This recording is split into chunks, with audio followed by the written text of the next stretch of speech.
জয় হিন্দ, বন্দে মাতারাম, ভারত মাতা কি জয়। নমস্কার, আমি সোমনাথ মাঝি, একজন কলকাতা হাইকোর্টের আইনজীবী হিসাবে আমার প্রিয় ভাই ও বোনেদের উদ্দেশ্যে আরও একটি ভিডিও নিয়ে চলে এলাম।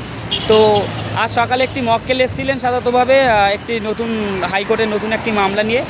তো সেখান থেকে সাধারণত ওই ঘটনাটা আজকে শেয়ার করবো না, জাস্ট আইনটা শেয়ার করব, যেটা আশা করছি প্রত্যেকের কম বেশি লাগবে। আইনটা হচ্ছে সিপিসির যে সেকশন 24 রয়েছে, সেই সিপিসির সেকশন 24 দ্বারা আমরা যে কোনো স্যুটকে অর্থাৎ যে কোনো মামলাকে একটি কোর্ট থেকে আরেকটা কোর্টে ট্রান্সফার করতে পারবো, কিন্তু মাথায় রাখতে হবে উপযুক্ত কারণ দেখিয়ে কিন্তু তবেই পারবো।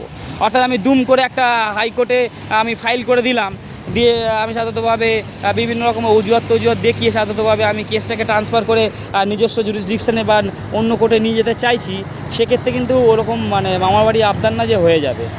উপযুক্ত কারণ দেখাতে হবে এবং যে কোর্টে অলরেডি কেসটা চলছে সেই কোর্ট থেকে আপনি যে কোর্টে ট্রান্সফার করতে চাইছেন সেটা আদৌ অনেকটা ডিস্টেন্সের কিনা, বিভিন্ন কারণ আপনাকে দেখাতে হবে, তবেই হবে, তা নাহলে হবে না। তবে এটাও একটা সচেতন করি যে আপনি দুম করে সাধারণতভাবে একটা কোর্ট থেকে আরেকটা কোর্টে ট্রান্সফার করতে চাইছেন, দুম করে সাধারণতভাবে ফাইল করে দিলেন, কিন্তু উপযুক্ত কারণ সেইভাবে এভিডেন্স আপনার নেই, সেক্ষেত্রে কিন্তু আপনার হবে না। কারণ অপোনেন্টে যদি যোগ্য উকিলবাবু থাকেন, নিশ্চয়ই আপনাকে সাধারণত এই বিষয়ে তিনিও আইনি লড়াই লড়বেন। তাই সহজ করে একটা কথা আমি বলতে চাই, যদি উপযুক্ত সত্যি কারণ থাকে, সত্যি এভিডেন্স থাকে, সেক্ষেত্রে সাধারণতভাবে সেকশন 24 অফ সিপিসি অর্থাৎ সিপিসি সেকশন 24কে কাজে লাগিয়ে আমরা এক কোর্ট থেকে আর এক কোর্টে সাধারণতভাবে যে কোনো স্যুট অর্থাৎ মামলাকে আমরা ট্রান্সফার করতে পারবো।